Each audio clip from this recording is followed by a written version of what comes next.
habit you credit for your success? I would say discipline. So maintaining discipline throughout a long period is difficult, but I do. One value you never compromise on? Integrity. Favorite leadership book? Simon Sinek, Start With Why. I think that's interesting. Coffee or tea to start your day? Tea. Early bird or night owl? Night owl. Team player or lone wolf? Team. Mentor or self-taught leader?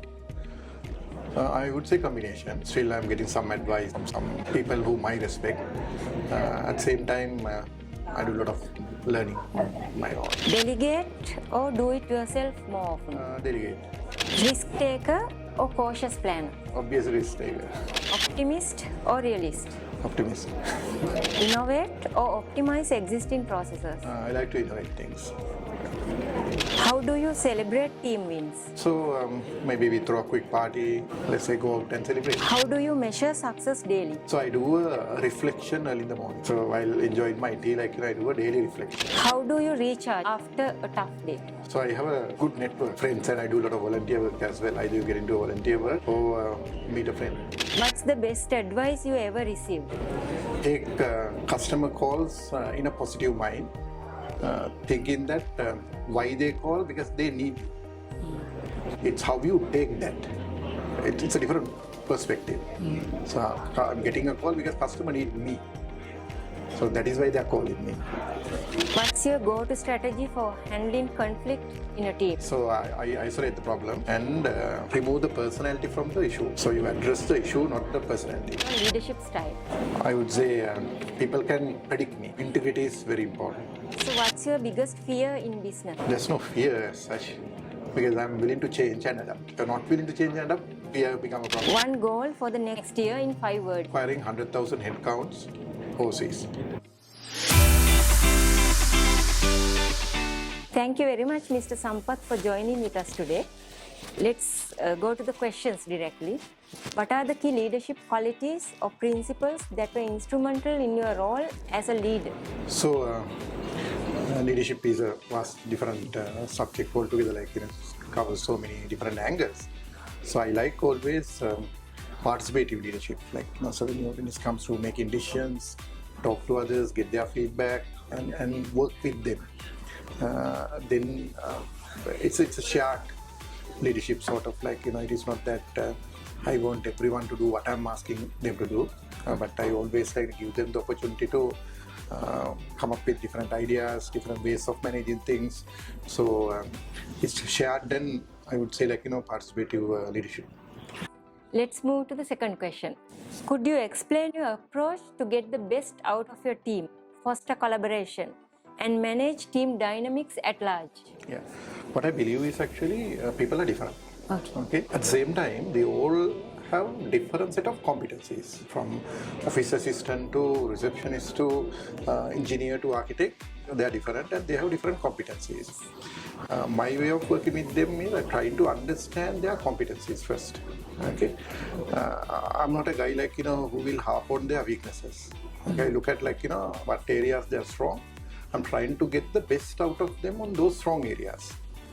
Okay, and that way even the individual is benefiting because you are working on areas you are strong, where you can deliver results, and we encourage them to work on those areas. So you can get the best out of them, and they will enjoy doing that as well because they're comfortable working. Yes.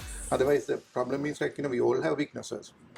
If you keep on harping on these weaknesses, my understanding is grown people very difficult to change their behavior after some time.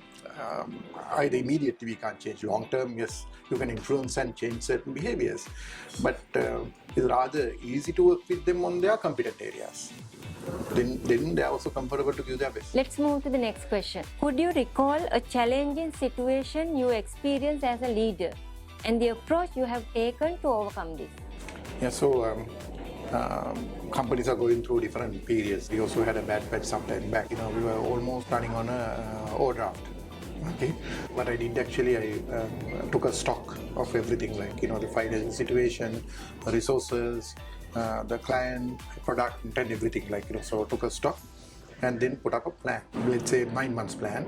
So this is how we are going to come out of this, the whole bad patch.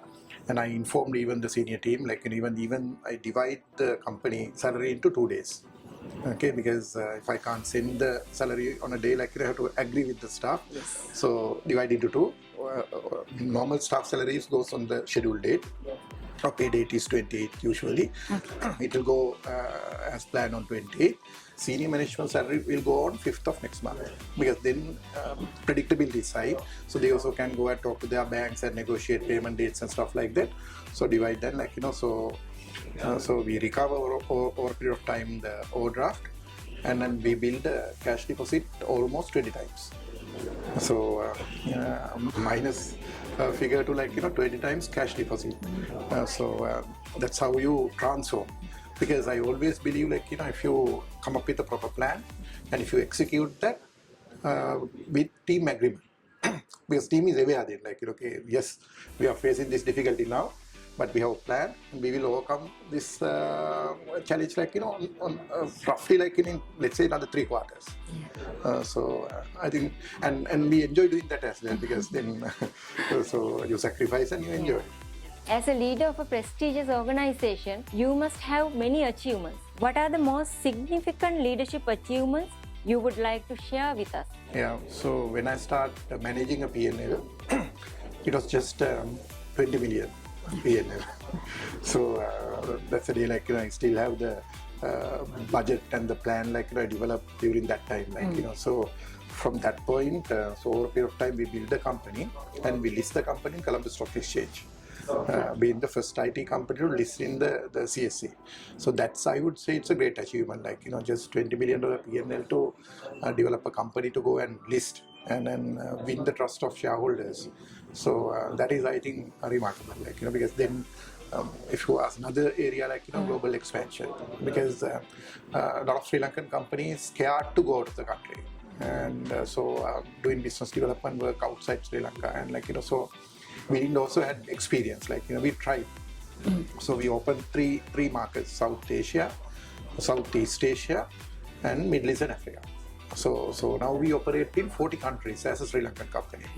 So that's a great achievement, like, because locally developed product take into global market is not that easy, and there are only few companies have done that, like, so we are one of them. What are the key leadership lessons you like to share with aspiring leaders? One area is how to work with different cultures. The diversity matters, like, so we have experience, like, let's say when you go to Africa, Africa is different, like, so you have to understand the local nuances, how they operate, what they like, what they dislike. So it's a learning. And if you go to a Southeast Asia region, it's different, like, so what we do is, when we learn something, so we talk to each other and share that experience and try to correct ourselves, like, because things you should talk in Africa can be completely different to things you should talk in Philippines or Indonesia. So a very bad experience, like, so I went, so many years back, I went to Brunei for a meeting, like, so but I didn't collect much information on their behavior, how you should respect them and all these things, like, so since I didn't respect them well, they even refused to meet me, and, like, so that business didn't happen. Yes. I had to go and start the discussion, and, like, they within 3-4 minutes meeting closed. Then only I realized, like, they are the most of government officials, especially forces, come from royal family.